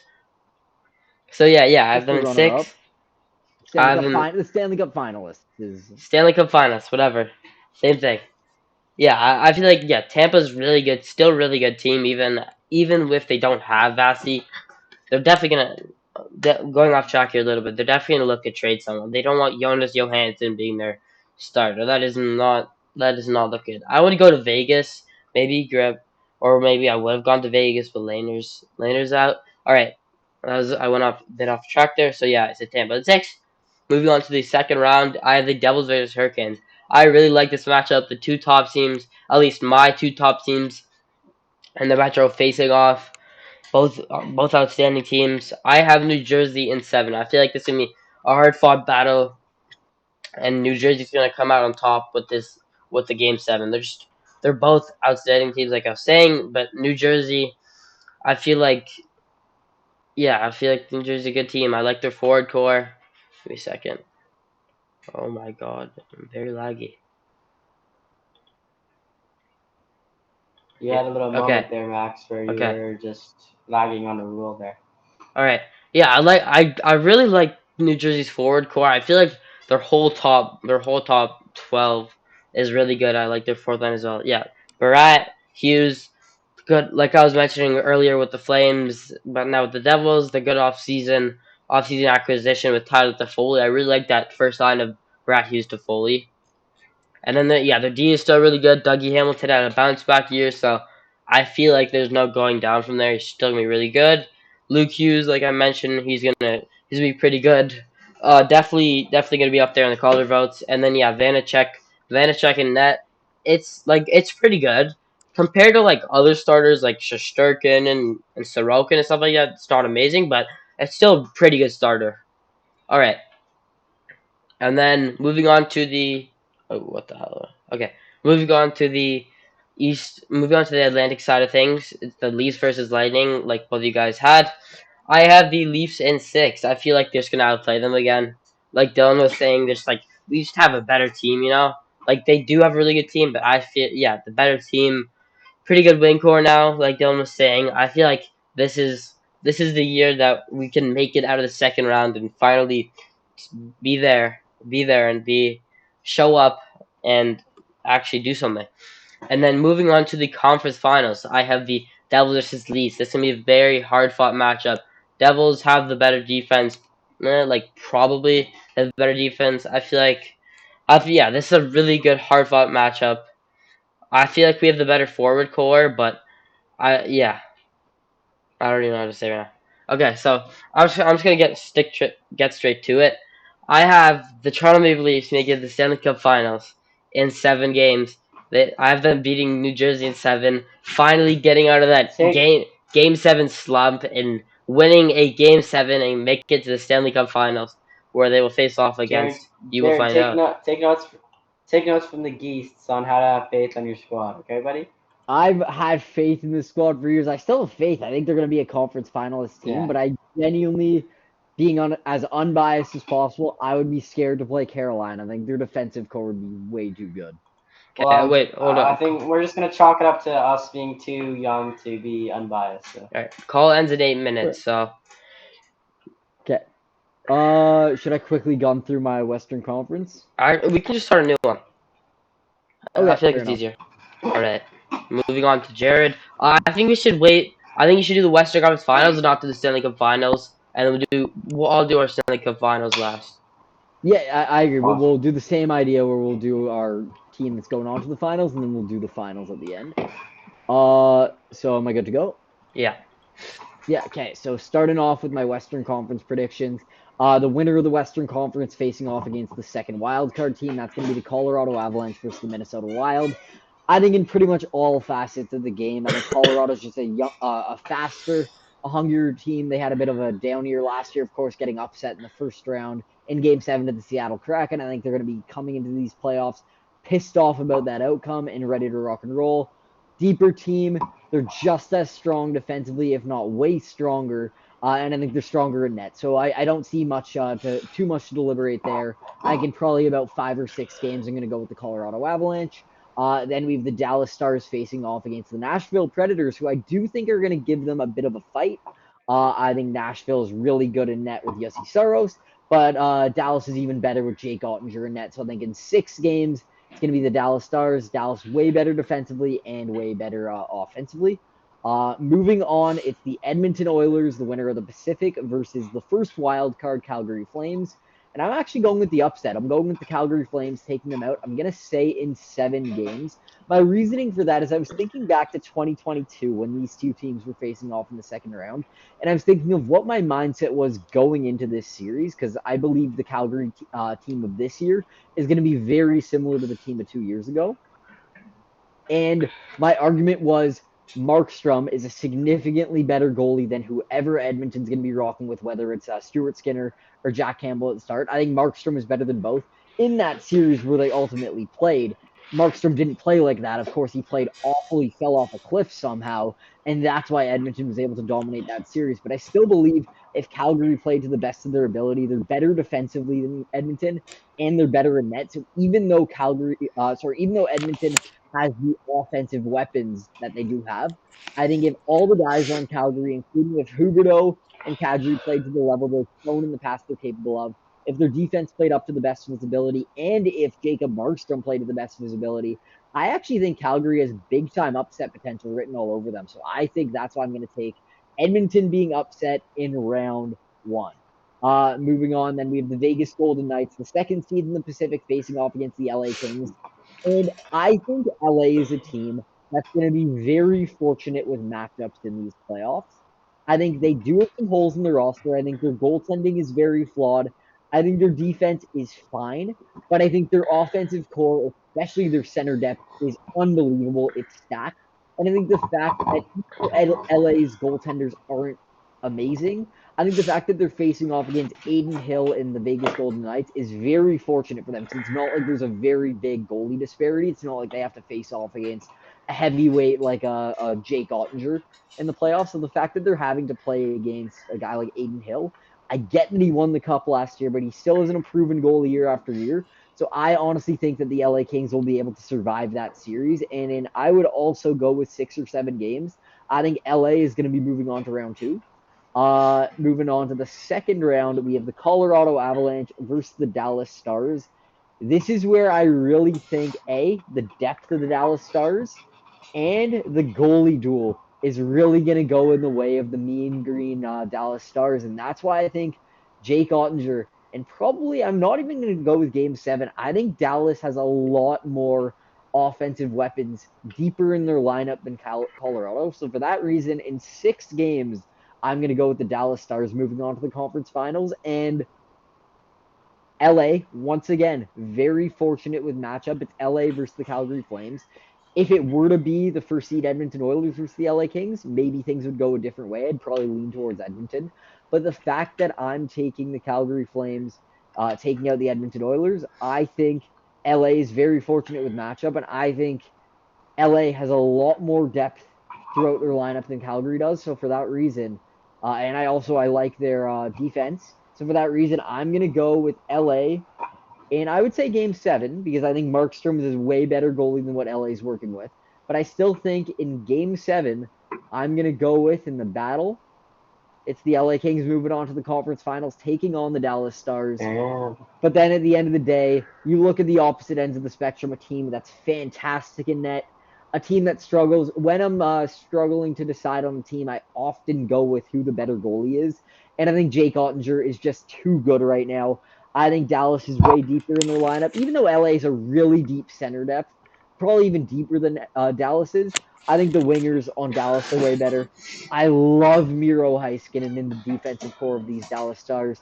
And Jake Ottinger is one of my favorite goalies in the world. So for that reason, 6 games, it's the Dallas Stars going to the Stanley Cup Finals. And this is the matchup in the Stanley Cup Finals that Gary Bettman's going to be absolutely salivating over. He loves when his southern properties go deep because that helps grow the game in some untapped hockey markets.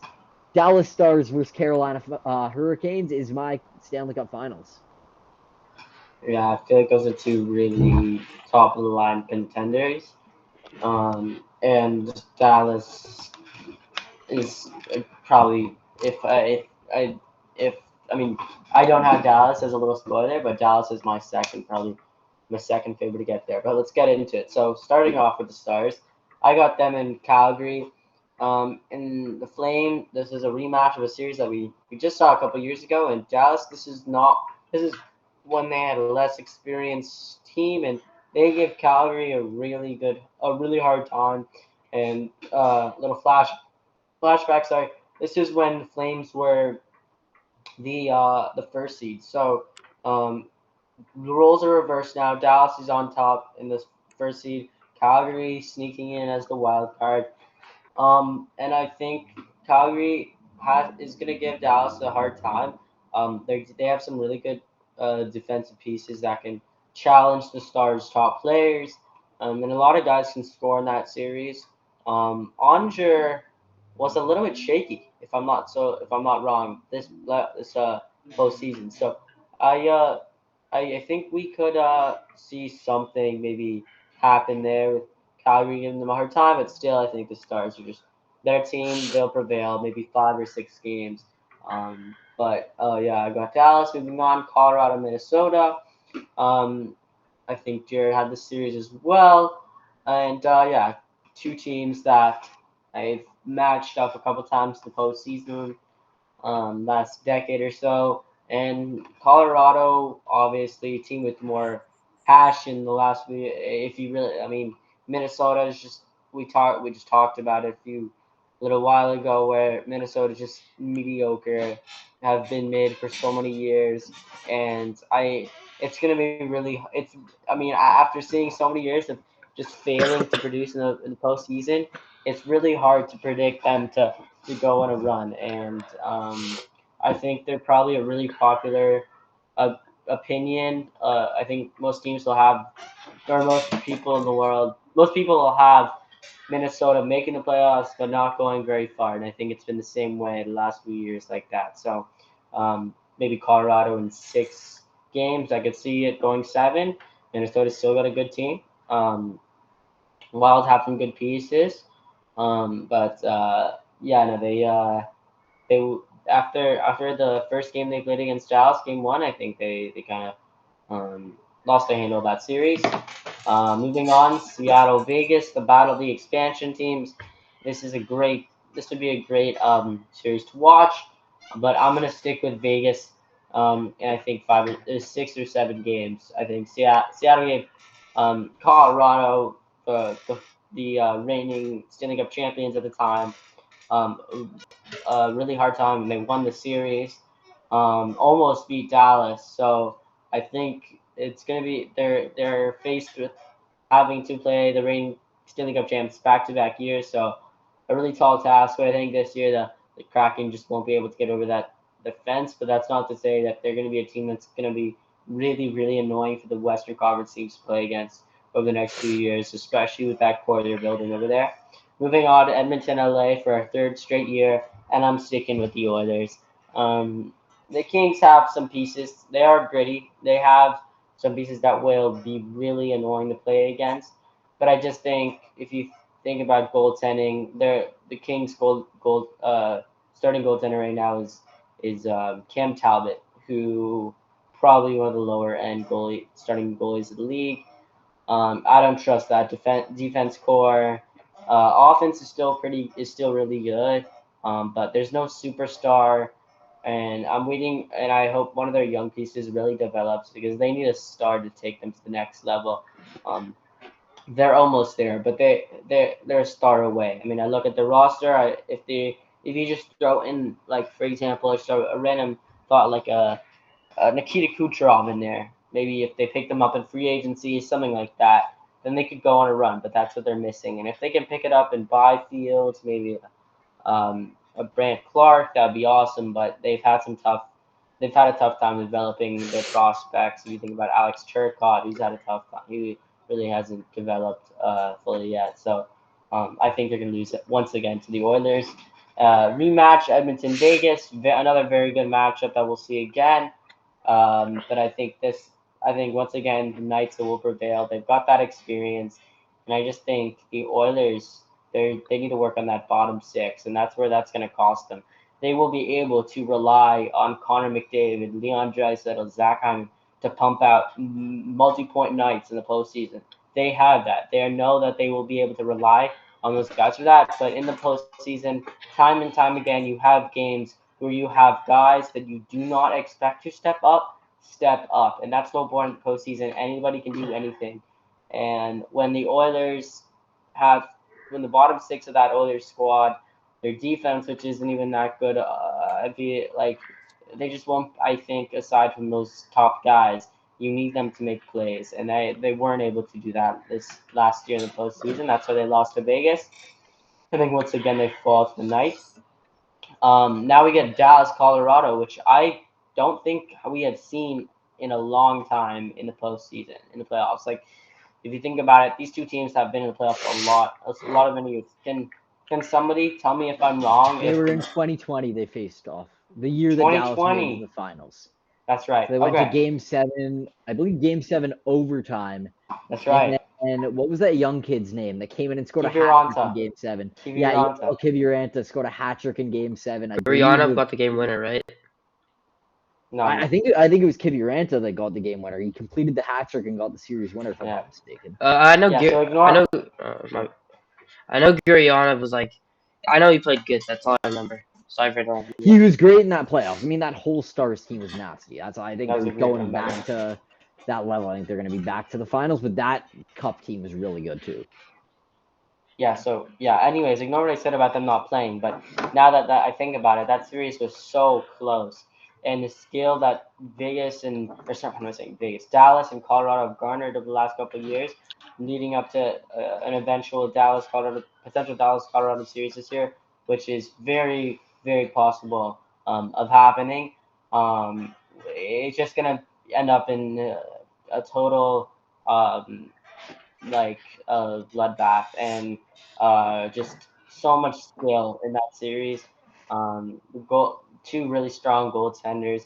Colorado going to be um, hungry to get back. I've heard from so many athletes on podcasts, interviews, whatever it is, that they win a year, they lose the next year in whatever round, and then they're hungrier than ever before to win another one. And I think Colorado's going to have that heart, that passion, that intensity this season. And I think they're going to take down the Stars in about 6 or 7 games. But that's going to be a very entertaining series. Um, and yeah, moving on, we have Colorado and Vegas rematch from a couple years ago.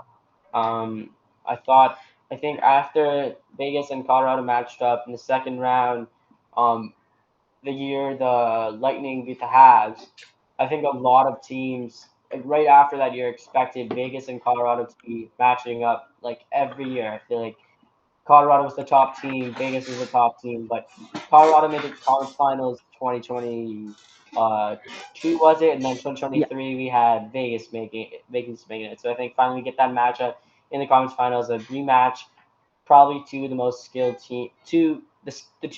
teams in the West, if not one of the two or two of the top teams. Still, continuing on that path of just so much entertainment. Um, and I feel like we say it every time we do these playoff predictions. How entertaining are these potential playoff series going to be? And then when we get to the actual predictor, the bracket, when we have the bracket in place, we're like, oh my god, I can't wait to watch a series. It has not like a series that has nothing to do with the Leafs. Like even just like I can't wait to watch this. Like playoff hockey is just the best in the world. And yeah, no. So another bloodbath between Vegas and Colorado, and I think Colorado's going to go on top. Another very close series. That's a pattern I'm noticing a lot with my bracket. I think this has got to be another 6 or 7 game series. But then again, a lot of every year there's like last year there were so many sweeps, so many 5 game series that we did not expect to happen. So it seems like last year was easier than ever to sweep a team, but I mean, no year is ever the same as the year before. So I think this is going to be tight, and that leads me to the Leafs and the Avs being in the Stanley Cup Finals. All right. So moving on to the last West predictions for us, and I'll do the finals predictions. So we have the rematch of the. Well, I have the rematch of the Avalanche and Kraken. I feel like this year, I feel like it's the Avs. Last year, I don't know what they were doing. They somehow fumbled in that game 7. So no offense to Kraken, I'm kind of surprised I went to a game 7. I'm not gonna lie, but yeah, like I think you guys both said that. Like, yeah, they're still good in the playoffs. They could put up a fight against other teams. I just when it comes down to on who's better and who do you think will win, I feel like it's the Avs. And yeah, I have them in 6, maybe 5, 6, 5 or 6. Okay, moving on. I have Dallas versus Minnesota. Dallas, I feel like they're one of those teams who have had playoff success for a long time, and that's not gonna stop, not gonna stop. And yeah, I have them in 6. Minnesota, like I was saying earlier in my Saints projections, that I feel like they're kind of one of those teams who's like making the playoffs, but can't do anything in the playoffs. Like they're gonna be the new Leafs, if you know what I mean. All right, fair and enough. then moving on. You're talking about the Wild, you said?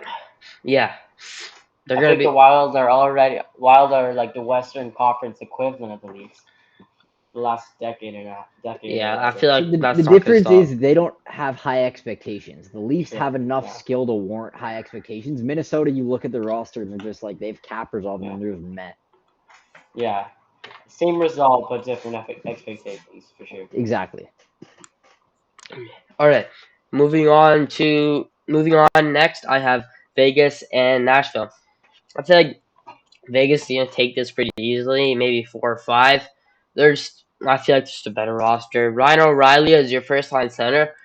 Looking at it is good, but at this day and age of hockey, Ryan O'Reilly as your first line center. It's still really good, but other teams, like a lot of other teams in this in the West, I feel like would have him as a second line center. Looking at the Leafs, I know it's a different conference. They have him as their second line center, but basically the third. Tavares played the wing, which normally he doesn't do.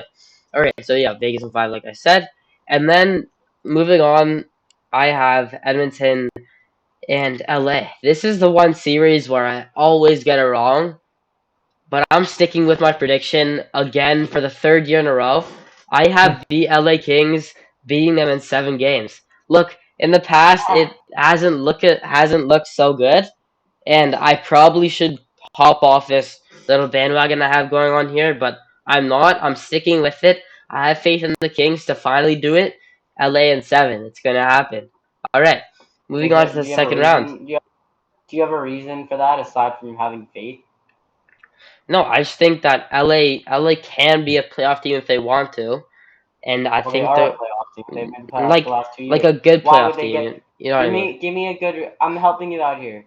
Give me a good reason why the Kings can take down the Oilers after losing to them 2 years in a row. I mean, the Oilers are clearly a more talented roster. Tell me, Max, you're pretty knowledge. Why the Kings? Why can the Kings do it? Putting Look, me on the spot. they have a pretty good top six forward core. I know obviously the Oilers have their top six forward So the core, but Oilers. out of out of hold on, give me a second. I What's see the it. it factor that makes the Kings win that series? There's Tell me. one thing you should be thinking of right away, because if you're comparing top six forward core, Edmonton wins that battle either way. Think about Yeah. each level of the roster and compare. And there should be one thing that LA has as an advantage, and I'll tell you it's not in net and it's not their top six. It's Like there. I feel like their goaltending's pretty even. I like they're both kind of. No, No, I don't no. agree with that at all. I think Skinner's got. LA, their one major area of weakness is in net. I'm actually hoping that they make a trade and go for a goalie. I mean, like you guys mentioned earlier, if Nashville falters this year, I'm predicting them to make the playoffs. But if not, the Kings need to be calling up that phone trying to steal Yossi Saros because Who like the Kings need major help in net. And even though Stuart Skinner and Jack Campbell have the capability of being good and aren't the capability of being good, but they aren't amazing. They're still way better than the goalies that the Kings have. who is Vincent Desjardins? He's like a guy that's I been on in the league for a while. He was on Montreal for years. he's in the Oilers.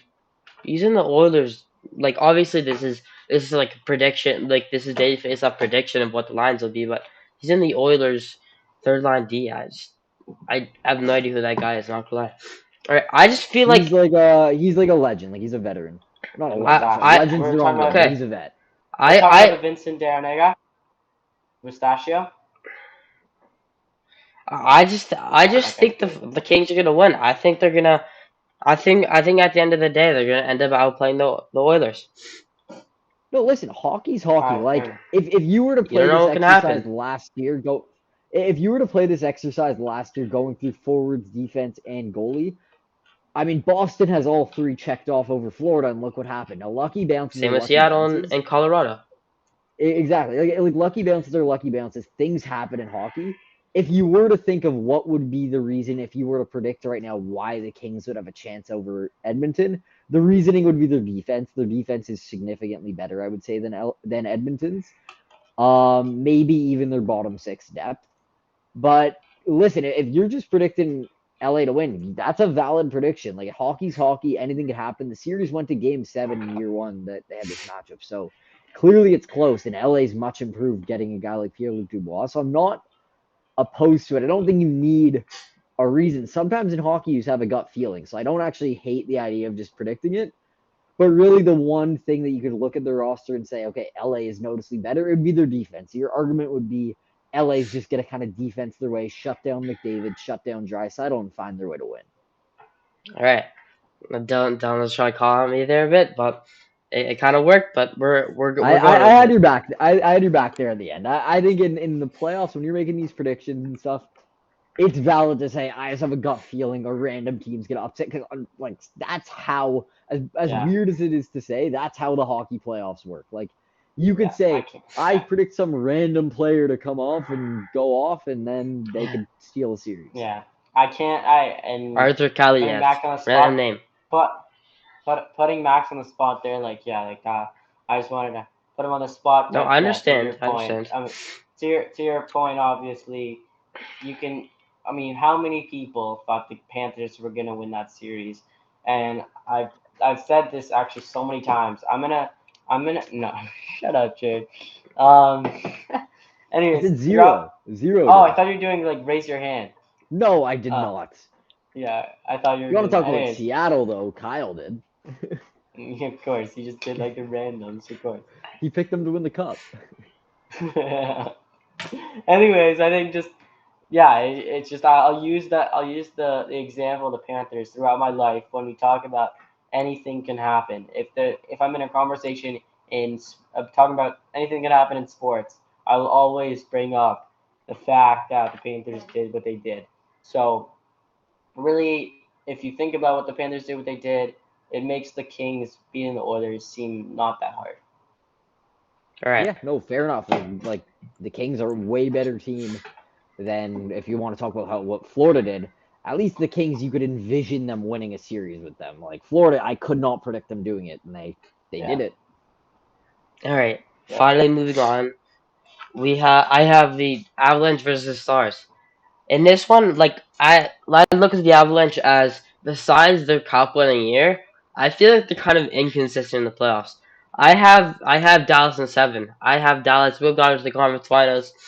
This is their year to go far. This is their year for the redemption arc of losing to Tampa. But this year, I have them going. I have them being Colorado in 7, outplaying them. Have having like guarding down McKinnon pretty well, guarding down Rantanen. Yeah, Dallas is 7. All right, and then moving on, Vegas versus LA. No one needs to back me up here. I have Vegas in 5. I feel like that's kind of self-explanatory. Vegas just an outstanding team, better in I'd say probably every category besides maybe probably every category. Yeah. All right, and Yeah, then I think that's fair to say. moving on to Dallas versus Vegas. I believe, yeah, this is a rematch of last year's conference finals. I have Dallas in 7. I have Dallas going back to Stanley Cup Mm, Finals. yes, it is. I was I, trying to remember. Yeah, it is a rematch. I have Dallas going back to the Stanley Cup Finals after losing to Tampa in 2020. They're back and they're meaner than ever. And I feel like they're gonna put a really good fight. It's gonna be close. Vegas is still gonna play amazing, play how they always play in the playoffs. But yeah, Dallas in 7. I have Leafs Dallas in the Stanley Cup Finals. I don't know. See what happens. All right. Listen, so I guess let's recap. So you have Leafs Dallas. I have Dallas versus Carolina. And Dylan, who do you have? Tampa or Toronto, Colorado. We all have Toronto, different Stanley Colorado, Cup Finals. which is very interesting. So with that being said, I guess let's get going. So we got Dallas versus Carolina. I like to do the game where I like to compare all different aspects of the roster. You want to talk about offense? Carolina, sorry, not Carolina. Dallas has that, no question. Dallas has the offensive depth. Dallas has the star power. They have the depth. They're a really good offensive team, Dallas is. And Carolina, as much as they have good offensive players, I wouldn't say they have any absolute superstars. In the case of the Dallas Stars, however, they have a guy like Jason Robertson who's unbelievable. You want to talk about the defensive core?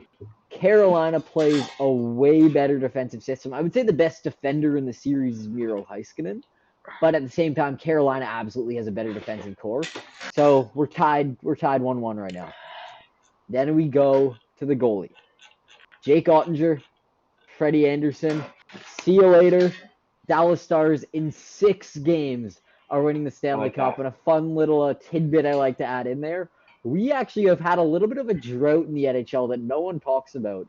We haven't had a green Stanley Cup champion since the turn of the next millennium. We haven't had a Stanley Cup champion that's been green since the start of the 2000s. The last time was 1999 when the Dallas Huh? Stars won a Stanley Cup. I think they're going back, winning the 2024 Stanley Cup championship.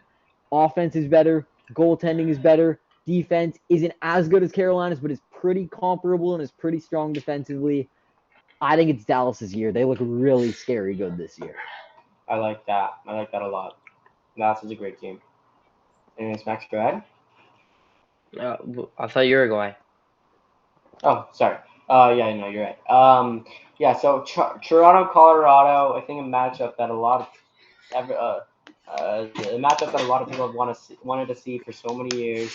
McKinnon versus Matthews, Rantanen versus Marner. Um, and I think I hate to say it, but I think that the Leafs are gonna win. Um, like it's so weird putting so much faith in the team. Finally, Um, lightning in a bottle. oh my god, that was a Four. Could you legendary imagine moment, four and I calls like that? Four series winning calls. We went uh, crazy. We tore our city down after one series winning call. I was in Toronto that day when they won one series. Could you imagine four times that? I'm hoping that we don't have to imagine it. I'm hoping we get to experience it first I like person. that. Um, yeah, no, I think just it's gonna go down to the grittiness and it's gonna be just depth pieces on depth pieces. Uh, you're gonna have I think just stars will be able to cancel out. Colorado's good shutdown guys like Devontae's, but I feel like they're not a team that you really expect to take down all your players. Um, I feel like over the cup run that they had, they experienced some issues in goal. If you think about it, I mean, I think I don't think Darcy Kemper was even that really good that series that they won, and they were kind of exposed by Seattle last year. And it's an issue that they'll probably continue to face in the playoffs this year when they're playing really good teams like Dallas or Vegas or Toronto. And I think with how much they pressured Vasilevsky and were able to force that just constant pressure on that Tampa defense. Whenever they were in the offensive zone, they just felt to me it just felt to me that they were like moving the puck really really well when they were in the offensive zone, and they're just I think they're good enough this year to um, win the cup, win it all. 1967, that number will be erased. Hopefully, we will not have to hear any more jokes, but we shall see. I mean, it's going to be a great year. Just 27 years even later. watching we get to Done. I'm just it's I'm so I miss foot like 27. hockey so much. Just even watching preseason games. Leafs versus Sabres last night was like underratedly entertaining. It was a good Like game. yeah, I couldn't watch all of it's it. I was in a fantasy draft, but like what I saw, that yeah. was a fun preseason game.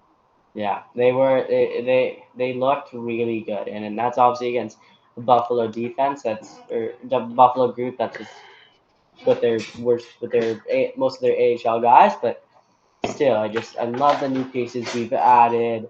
Maybe the contracts are not going to be so great down the line. I don't know if I love the Reeves contract, but just ignoring that all, I mean, teams are going to have bad contracts and win cups. Um, the Leafs down the line, they've got some really good depth, really good young pieces. I love Easton Cowan. I don't want to go on for much longer. I'm sure Max will be really good. Has a lot to say too. So, anyways, Leafs I'd say in six over Colorado. I would love to see that series. It's a match made in heaven. All right. So my finals matchup: the Dallas Stars and Toronto Maple Leafs. A little mixed match of Dylan and Jared's finals matchups. I'm gonna go. I'm gonna do what Jared's done. I'm gonna go over each bit of their core, like all of their core. Looking at the top six, I think Toronto takes this pretty easily. Austin Matthews, Mitch Marner, and even looking in the long run, if they need to bolster up their top six, William Nylander is playing center, third line center. Put him in for second line right wing, and that's even better than it is right than it's supposed to be. Depth wise, I feel like it's pretty close, but I'll give it to Dallas. I feel like the Matt Duchene signing mostly helped them out so much, but that third line in Dallas, I'm gonna give it to them. Mason Marchmay, Tyler Seguin, and Matt Duchene. Having that being your third line is just crazy. All right, and then moving on to the defense. Yeah, this is that's Dallas. Like Toronto's defense, as much as Morgan Riley played amazing in the playoffs last year, I gotta give it to Dallas. Miro Heiskanen is better than him, just in the long run. Yeah, Nils Lundqvist, pretty young guy, is pretty good. I think I think Dallas defense is better. Excuse me. And then goalies also kind of a no-brainer for Dallas. Jake Ottinger versus Ilya Samsonov. As much as I am sad to say it, Ottinger's just way better. look, Sammy might be better this year than he was last year, but Ottinger's just gonna be really good. It's just gonna be way better. And then with my predictions, I also have way too much faith in them. I have the Leafs winning in 7 games. I have them in 7 Winning the games. cup in Game 7 too. I have them Take, On home ice. not once. I'm telling you, Jared. Take notes in this. Take notes from your cousins, bro. One We know time. ball. We know puck. We know puck. I Fair. not We'll not see. I have one We be shall see.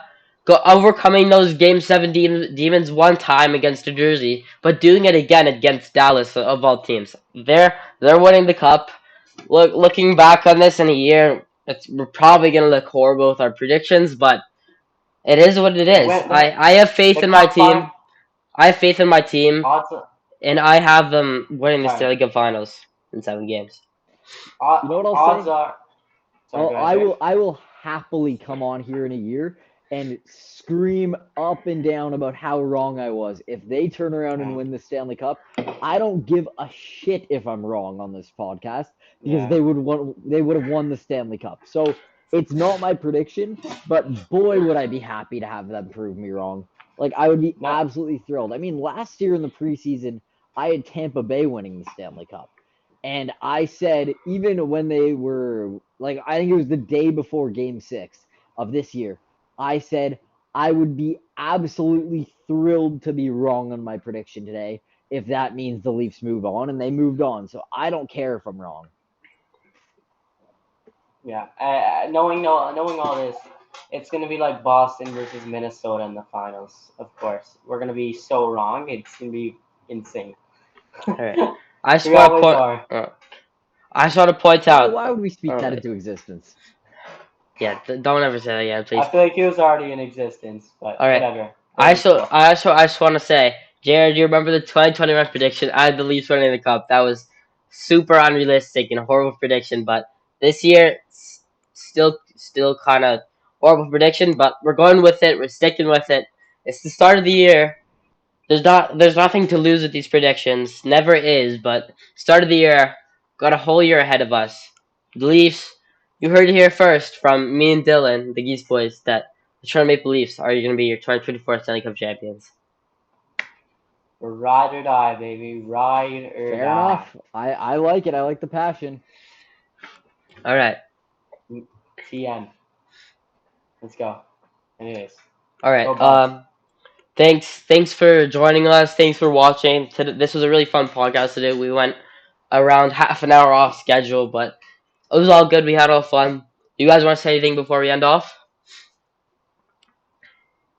Yeah, it's always awesome to come on these podcasts. It's kind of become a yearly tradition. The couple days before the season starts, our little show and come into one of these predictions and gotten a prediction right. But you know Never. what? Listen, there's always time for the first one. There's always time to be right.